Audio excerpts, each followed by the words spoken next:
Debbie, welcome to Spark TV. Thank you, Danny. Thank you so much for having me. I love being in your company. You're very gorgeous. Oh, thank you so much. No, I'm very excited to chat. I know from the, few minutes that we've been talking before we hit record that this is going to be a goodie and we've got good vibes happening. So thank you for being here. So welcome. So let's start out by telling everyone who you are and what you do. So I'm the founder of The Heart-Centered Way. We started close to 6 years ago, and we're here to support women who run wellness or creative businesses, essentially to reach that six-figure a year kind of level. And we do that through the creation of high-value, high-ticket packages. But I also support women who are at a crossroads in their lives, in their businesses, feeling very kind of flat, lost, stuck, perhaps been through a relationship breakdown, other things that happen in our lives.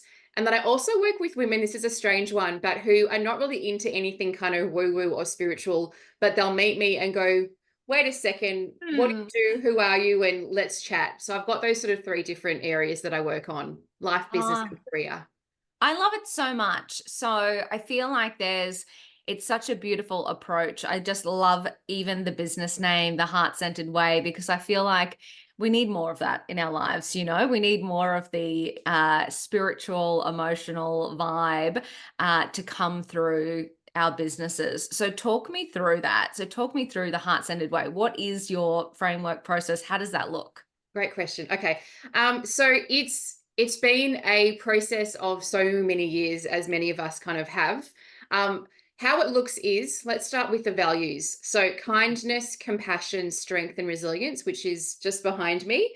And that's been me. I almost got it tattooed. I do have a bird, but I almost got that tattooed because that's been me since I was little. I was always the girl at school that was welcoming in the new kid, that was kind of counseling and therapizing and doing weird energy things that took me a while to figure out what I was doing. I went on a huge journey myself, studying psychology, looking at esoteric understanding, Buddhist wisdom. My first kind of query into that was the age of 3, which is very kind of strange, but Wow. I was in kindy and I was asking, why are we back here again? So I had the awareness of reincarnation, which, some of us do and some of us don't, and it's fine if you don't believe that, but that's been my journey. And then I thought everyone had that kind of remembrance and was like, oh yeah, we're back again in these kind of roles. And then as I got older, I realized, oh gosh, like that's really embarrassing. No one else has that. So I thought it was wrong. So of course I kind of shut that down. I had another kind of awakening moment at age 19 where I started channeling and writing to guides and things. And I was studying psychology at the time. And I said to my mum, who unfortunately has now since passed away, but I said, I think something's wrong. And she's like, well, let me read it. And she's like, that's not you. Like, where is that coming from, Deb? So then I did some research and realized I was connecting to guides and spirit wisdom. And then this is crazy, I, blocked all that. Lost mum when I was pregnant, it was just 16 years ago, and had another huge awakening of connecting with mum. And then was sort of working in that space as well, and realized I don't really want to be connecting spirits to crossing over, and that's not for me. And also how can I do this? What's happening? So I found that really confronting. And then went through divorce, went through, parenting and challenges, lost a lot of friends, which is really awful and unfair. Cancer, heart attacks, all different things in Oh their my 40s God. and 50s. I know, right? So I kind of had to cultivate and find the universe or creator, or dare I use that G word that we don't like to sometimes freaks everybody out. I know, right? Yep. But I really had to find that place. And that's sort of where I found that. I found the 6 selves. I was having these conversations with women through my coaching practice, through other jobs that I was doing, and just through my own self-reflection, through the work that I had to go through when you go through so many things. And I haven't even shared many of the parts of my story. There's way more that I maybe we'll share later, that really brought me to my knees and humbled me as to how am I still here? Why am I here? What is my unique purpose? Why do these things keep happening? So the selves is an acronym, SELVES. You've got the spiritual self, the emotional self, the legacy self, the valued self, the ecological self, and the sexual creative self. So when we touch on each aspect of self, something illuminates, something that was hidden comes to light. There's joy, there's healing, there's creation, there's connection, there's manifestation and abundance. it sounds like I'm saying kind of random words, and I'm really not. These are all things that I've experienced myself, either directly or I've witnessed in clients, where there's these miracles of, earning not much per year, and then all of a sudden they're like, how am I earning this amount of money, which to some people sounds like nothing, but to Mm. that person that's everything for them. Or a Yeah. healing with a friendship that was lost, or a part of you that you just thought you'd never get over. So often people have been to, and I love all of these different therapies, psychologists, therapists, they've done ayahuasca, they've done different ceremonies, they've done lots and lots of different Wow. things, but they still haven't found their heart. Right. Mm. And this is where my journey took me back in 2012, 2015, really, when I actually found my spiritual heart through a series of workshops and many, many hours of practicing and training that I did with a very particular teacher that was really challenging, but I just felt I needed to be in that space. And part of that was accessing what's called true self-consciousness, where you access yourself beyond form. And, people can do it. I'm happy to share part of my journey and how I did all of that. But it was about a 10-year journey of, as I say, many hours of finding this place. And Mm. then now what I do is I guide women to their heart space. Wow. And I Yes. mean, I actually think it is important because I've had a couple of conversations this week where people talk about doing the work, Yep. and I get frustrated a little bit because I'm like, I know so many people are thinking this, like, what is the work? What is the work that I'm supposed to do? What do I'm you happy to do the work mean? that I have Yeah, to do. I'm working. I Like, am working. I know, right? I'm So sending the emails. I'm sending the emails, like, and then you've got like the whole kind of Beyonce work. Like, is it working? Yeah. Is it like having fun? So Yeah. this is my take on it, because everyone's is different. And look, I'm a very fun, fiery kind of girl, but I can also go really deep. So you can feel free to kind of take me in the I'll direction just, you want. yeah. Yeah. The work is work. There's Mm. parts of ourselves that we haven't healed, that we haven't touched on. And look, I have to be honest, I think there are some people that come in and want to do the work in this incarnation, and then there are some that just don't. And there's no wrong and there's no right. It doesn't make anyone better or worse for that. I Yeah. think some of us are called to step into leadership personas, whether that's in a C-suite position in a corporate job, or whether that's in your own business, or it could be in your family where your mum, your auntie, you're the leader in that tribe, right? But Mm. there's a calling to really understand more parts of yourself. The work is sitting with those parts. It's actually journaling, it's meditation, it's being out in nature, it's sitting with your grief, sitting with your sadness, sitting with your bliss, sitting with your spectacular, amazing beautifulness, and sitting with your nothingness all at the same time. So that, to me, and I love this question, thank you for asking me, that's what the work is. It actually is being with self, which is where I love the framework and how that sort of came about. And of course, there's many other ways that we can do the work. This is obviously just mine. Mm. But it was, yeah, very special how I came to find that. And then it was through prayer and meditation that I said, well, I know there's these different selves. Can you help me find a way to express it that's kind of easy and sexy and marketable, but still is sacred to the energy that I know that I'm holding here? And this is a funny story, Danny, because I was like, what's a word? What's the word that selves, but it's six? And it was about midnight one night, sort of, I don't know, 3-4 years or 5 years ago, even, in my lounge room. And I went, selves. Wow. Oh my God, it selves. And then I cried and laughed at the same time when I realized how perfectly that the cells fits into that. So yeah, it's amazing. That is gorgeous. And you know what I love about this as well is the work is hard, but it's not, going for a run, or it's not like, it's not pushing. It's actually the sitting and being with. And it's really interesting. I think when we say do the work, I feel like people think there's actions, like there's this stuff, there's this pushing, there's this hardness. And it's like, don't get me wrong, sitting and being with yourself, very hard, very hard. That is Oh, work, but yeah. it's not the push and the struggle and the doing. It's more of the being, which I think is like what we avoid at all costs. It's so true. And I got excited because I just had a session this morning, and I'm glad how everything always works out with timing of things, but I've still got the cards and things to send to her.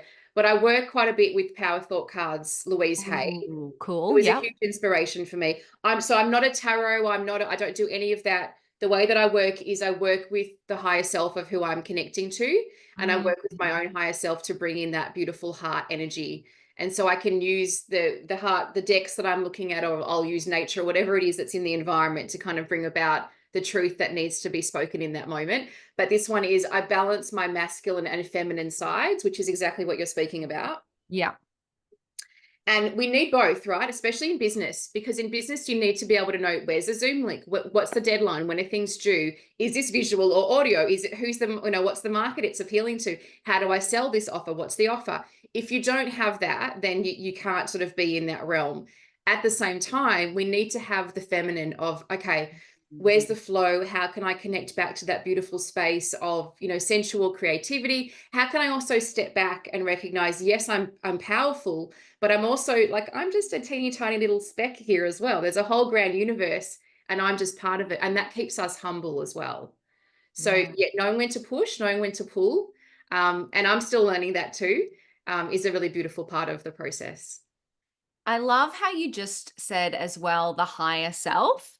So that's really interesting. Always been manifestation curious and abundance curious and all of the things. And the idea of the higher self is something that I've only just discovered literally, I would say within the last maybe 6 months. But this idea that there is a version of me, of us, who has already achieved all of the things that I want to achieve. And I can tell you what, the visualization that I do now when connecting with my higher self Yeah. and seeing, obviously day to day, being a business owner, super stressful, super hard, overwhelming, rah, rah, rah. But I'm like, when I do visualization exercises and I speak to the version of me who has already achieved all of the goals, God damn, it's the best thing ever. Like, she is so happy. She is so content. She is so proud. She is so everything. Oh my God, I just wanted to pin on the higher self because it's something that's brand new to me, but it has just changed the way I think about my goals, think about, spirituality, think about, any of the exercises that I do. So I love it so much. Yeah, it's a game changer because we've got the lower self, which is the part of us that's fed into our fears and is operating from that space. And the higher self is really connected to pure love. And I think Mhm. what's special about bringing the heart into the higher self is it's also for the betterment of all beings. So when you're connecting to your vision around, what's amazing, what's my potential, what does 6 figures, 7 figures, 8 figures and beyond per year look like? Perhaps it's properties, perhaps it's setting up charities. I don't know what yours is, but Mm. whatever that is, we connect into that. And then how can we also create that space and that frequency for the betterment of every single being? Yes.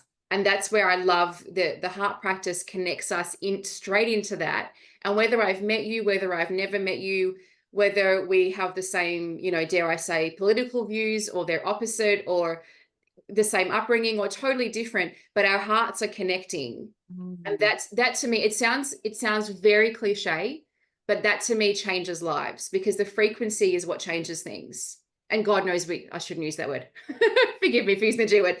The Don't worry. universe knows um, Yes. that we have a lot of healing on our planet to do. And if Yes. we can do that through conversations, through podcasts, if we can do that through business ventures, through family, whatever your expression of your higher self is, that's Mm. your own unique version of your life. I love it as well because I feel like as women in business, we tend to have more impact led business ideas. We do want to impact our communities. We do want to make a difference and I think it's a real struggle sometimes for women to marry the heartfelt, the impact, the I want to make a difference, I want to impact my community with the business side. And I feel like what you're doing is you're bringing both together in such a beautiful way. Thank you. Thank you. Thank It's you. Thank you. I Yes. love it. Thank I you. love it. It's just gorgeous, it's really and how do you I mean, that's probably an interesting question for you. As somebody who does, straddle both. You've obviously got a business, you've obviously got to do the things. Yeah. How does that show up for you in terms of the, spiritual side, the heartfelt side, and then the running of the business?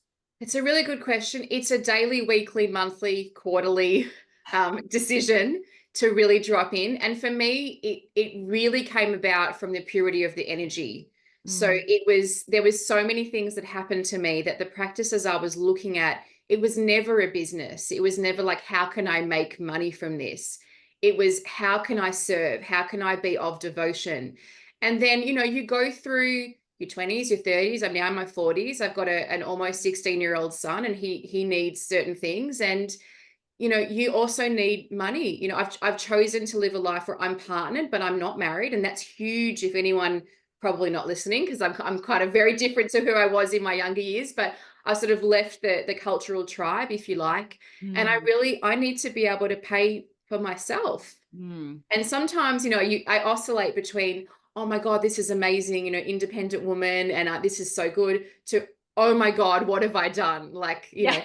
so I really had to learn pretty quickly that you need to know how to sell yourself, how Yes. to create things that people are interested in, this is what I'm still learning, but how to cope with rejection, Yeah. you know, how to cope with your BAS and your GST and the changing markets and people who are your raving fans, but then people who really are not, and the competitors and the collaborators. Like, there's just so many things, right? So I think you have to definitely have an entrepreneurial spirit. And again, not everyone has that, I've realized. I thought, why aren't you so excited?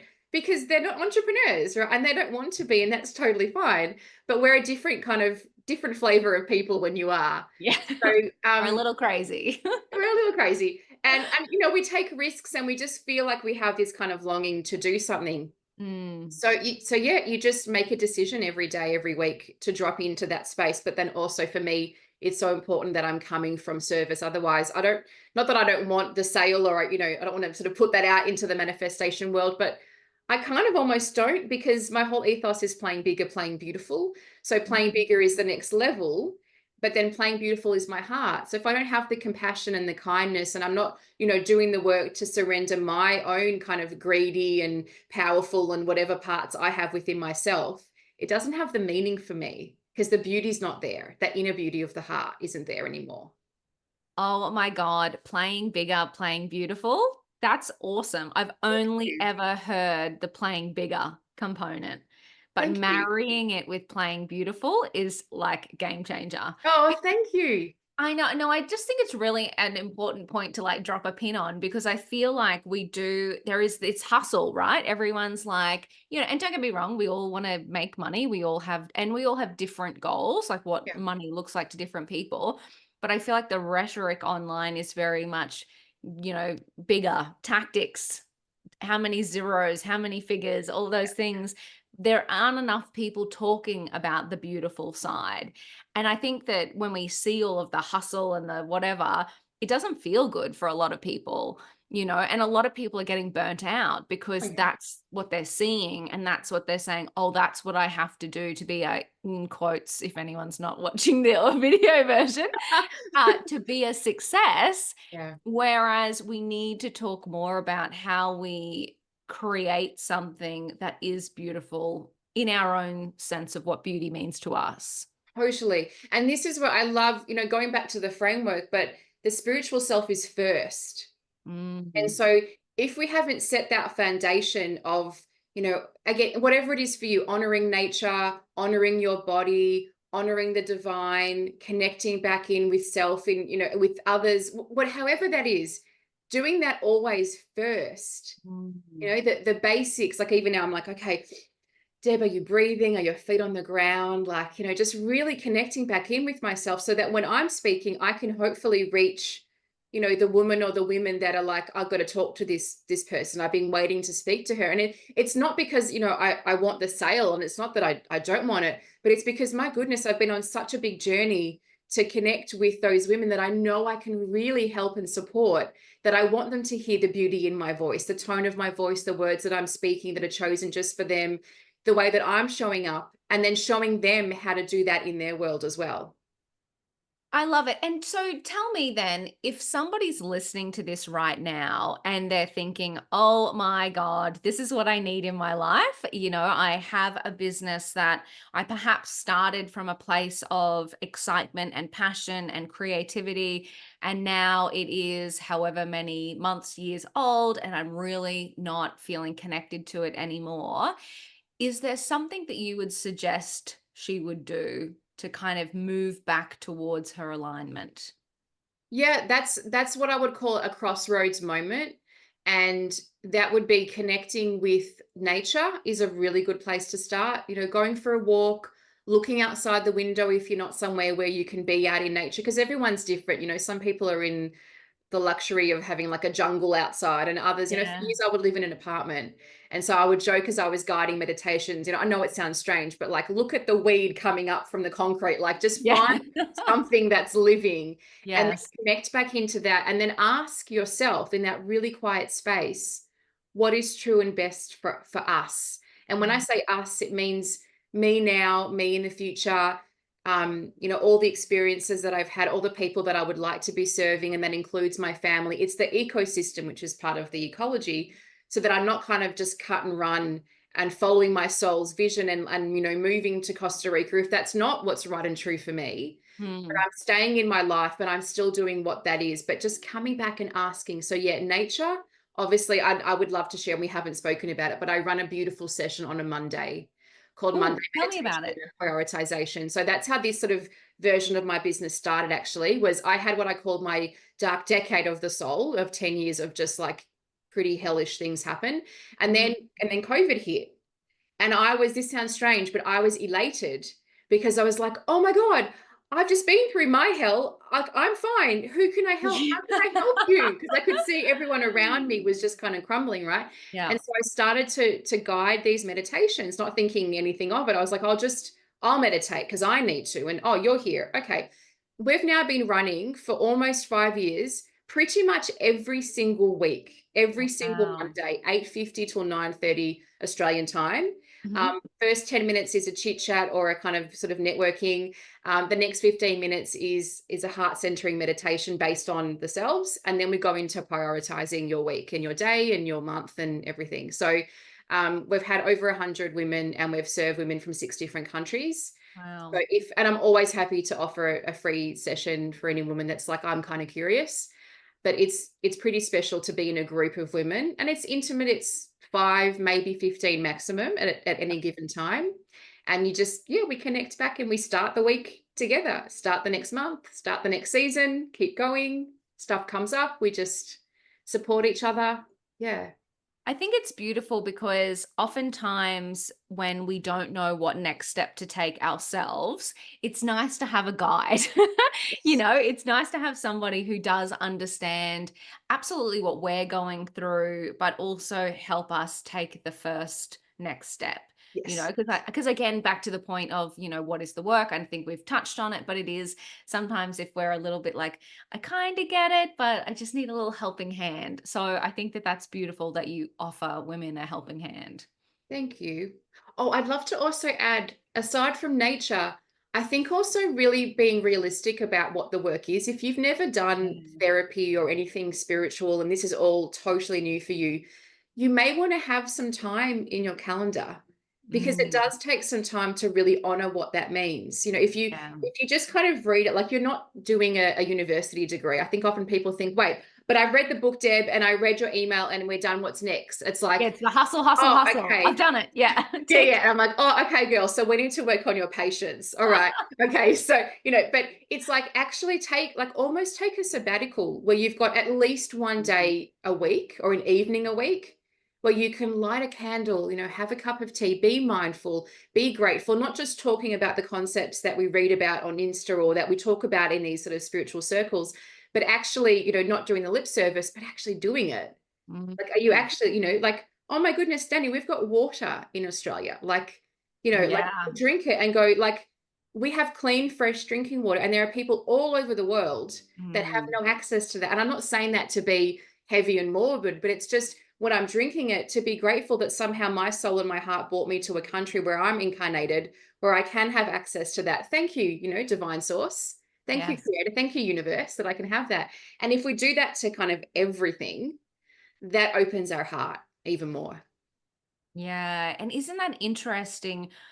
You can find that beauty and gratefulness and in exactly what you said, in the drinking water, right? Like it is all around us, but we do get so stuck in the grind that we forget to see and appreciate. And I love that you said perhaps you might need to put it in your calendar, because we do tend to let the days, let the weeks, let the months slip by, and then we say, "Oh my God, it's Christmas again. Can you believe how quickly the time flies?" And it's like, yeah, so if you're not actually stopping, time will fly and you won't have done the work and you won't have set aside time to heal and appreciate and be grateful and do the work. Totally. And it's funny. I mean, it's like there's moments in our lives where that's so obvious, when there's like a birth of a child or a death of a loved one. It's like we go into that space so automatically. Yeah. But can you imagine if we were in that space every day? Mm. And then you get to the end of your life. And again, I don't mean to be morbid, but it's just part of life. But you get to the Reality. end of your life, right? And you're like, I didn't just live the length of it, but I lived the width of it as well. I don't know who Mhm. said it, and I'm always a stickler for quoting the right person, but I love that quote because it's not mine. But isn't that a beautiful concept, to be able to live the width of your life as well as the length of it? That's part of the work. Yeah, and I'm obsessed with the idea of being happy now. One thing it's just really interesting that you talked about, yeah, we're all going to die, let's be real, but not waiting. So I'm waiting until I'm a millionaire to be happy, or I'm waiting until I have this to be happy, or I'm waiting to like, we have to actually experience ourselves and our life today with what Yes. we have. Yeah, there's I'm pretty sure it was Sadhguru Guru, who's a teacher in India, and he would say, you woke up. Congratulations. Like, you're breathing. That's it. Like, that's amazing, right? But we forget it because it's Mm, Instagram and LinkedIn, and especially in yeah. business, there's so many things to distract us, which is why it is so special to marry. And thank you for noticing that. And I've got a blog post actually just about that, marrying spirituality and business, because it took me many years to go, who would want this stuff? Who really cares anyway? But it Yeah. was my calling to try and find a way to marry it. So hence I'm really grateful that you're seeing me and that we're having this conversation right now. Well, and I think it's so exciting because I mean, obviously, as Spark, I talk to a lot of women in business every day, and we really struggle with it. I think that there is, especially in women, there is such a calling to service and such a calling to community, but a struggle between, but don't I have to hustle and make $1 million and do all the things and show up on Instagram stories and rah, rah, rah, like there is such a yeah, I guess a disconnect between the heart and business. So that's why I love what you're doing. Thank you. And you also remind me, because the whole reason that we play bigger, play beautiful, there's four. It's to have more time, more Yes. energy, more Yes. money, and more wisdom. Yes. I love that. Yeah, because we all value those four things. And that's Mm. whatever it means for you, because everyone's different and at different stages and levels. But time, energy, money, and wisdom. Yeah, that is beautiful. It's interesting that it's not just about the money, and even money unlocks some of those things as well, right? I think sometimes I love talking about money because I feel like women especially think money's bad, Yeah, and I just feel like the more money women have, the more good they will do with it, because women do tend to be in businesses that are more impactful. They do tend to, give more, care about their communities more. And I love that money enables women to do more of that, but also unlock more time in their life, which unlocks more energy in their body. Like it all has a bit of a flow on effect. So totally. love it. Thank you. Mm. Um, yeah, money and sex. And they're Yeah. both in there. And I was very mindful of the sex one as well, because that's a really tender subject. Mhm. And there's a lot of healing that can take place in that space as well. And there's also I have found, don't quote me on any research on this, but there's a link between feeling really connected to your own sexuality and your finances. Really? Talk to me I about I this. I have want to found know. that. Well, I had clients a few years ago where they were sort of coming out of marriages, going through the divorce, and they're coming into their space of, I'm a sexy woman and what do I desire and what does it feel like to, to have something sensual and just things like nice body lotion and nice smells. And I'm Yes. happy to refer people on for anything else that's kind of a bit more raunch, because it's sort of not, I'm a sedgy, so I love that, but it's not my kind of professional area. But when you're connected in that way, there's a confidence and a magnetism that you Mm. bring when you're in business and you're working with other people. Again, it is a potent and a powerful energy. So please, do speak to someone that knows this stuff really well, because that is, once you unlock that part of you, it is powerful. Yeah. Yeah, and I love that you touched on that. I find it really interesting. I guess the seasons of life that we go through. I remember I was in a long-term business relationship and romantic relationship. And I remember getting to 10 years in and thinking, is this it?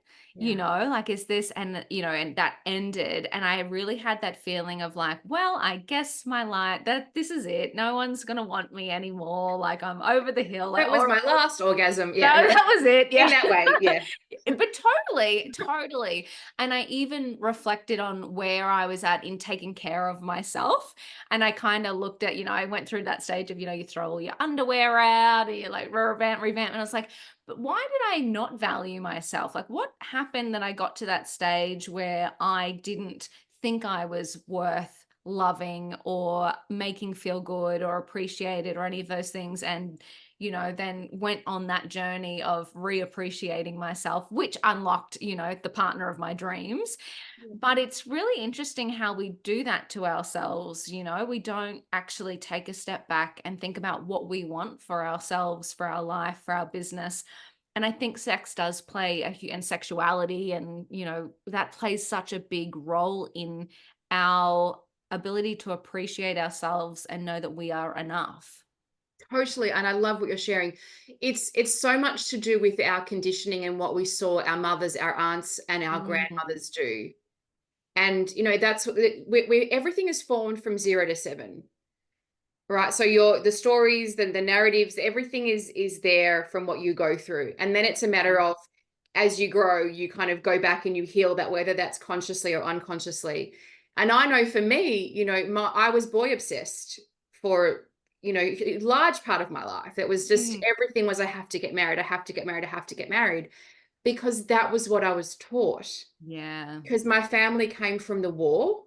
They Mm. lost everything.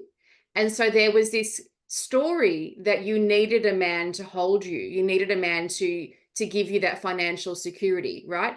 And maybe it was part of what they showed me and what they spoke about. Maybe it was part of how I processed it. I don't Mm. know. I can't go back in time and kind of review that. But the result was, I thought, to be okay, I have to be in a romantic relationship. And I actually went so far as to say to myself, I don't even exist if I don't.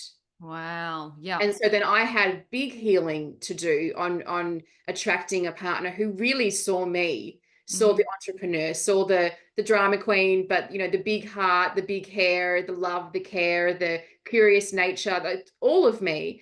And then also, I know so many women that are blocked and stifled in their relationship. So it's finding out, do you stay, do you leave? How do you connect with yourself sexually? How do you still love yourself in that space? And if you do leave, what practical things do you have to set up?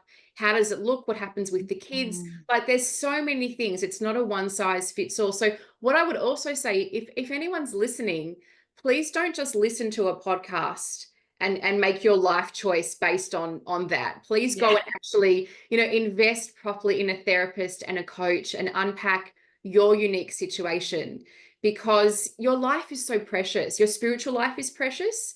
And this took me a long time, but so too is this current, incarnation. So what I Yeah. mean by that is, a lot of people go through different experiences thinking, well, I'll grow from the hardship and the challenges, but we don't have to make it that hard. We're social creatures. We do need people to be around us. It's okay to have a relationship. It's okay to stay. It's also okay to leave. It's Yes. all okay. It's finding your own authentic self.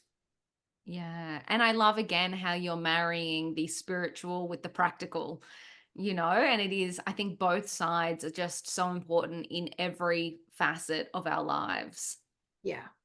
Well, again, we need both, right? Like I'm still here in a body. I might have friends that are on the other side and maybe helping me, maybe they're not because they've got other more important things to do. But I'm still here and I'm aging. I've got bills to pay. And so Yeah, yeah, we got to have both.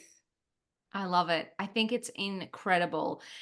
Now, we could talk all day, but I always love to wrap up these podcasts with one last piece of advice. So, reflecting on your time in business, what what piece of advice would you give to another woman on her business journey? This is very Lorna Jane of me, but never, never, ever, ever give up. Mm. I might have added in a few more nevers and evers, but never give up. I had times when no one knew anything about my gifts with energy and my vision for women, and I literally had nobody, Mm, no support. But mm. I something in me just kept going. So never give up, whatever that is. Just if you get knocked down 8 times, stand up 9. I think that is absolutely beautiful. Thank you so much, Debbie, for sharing your journey, your insights, your wisdom with the Spark community. I know that would have touched a lot of people. So I'm so grateful for you. Thank you for the opportunity. I really appreciate it.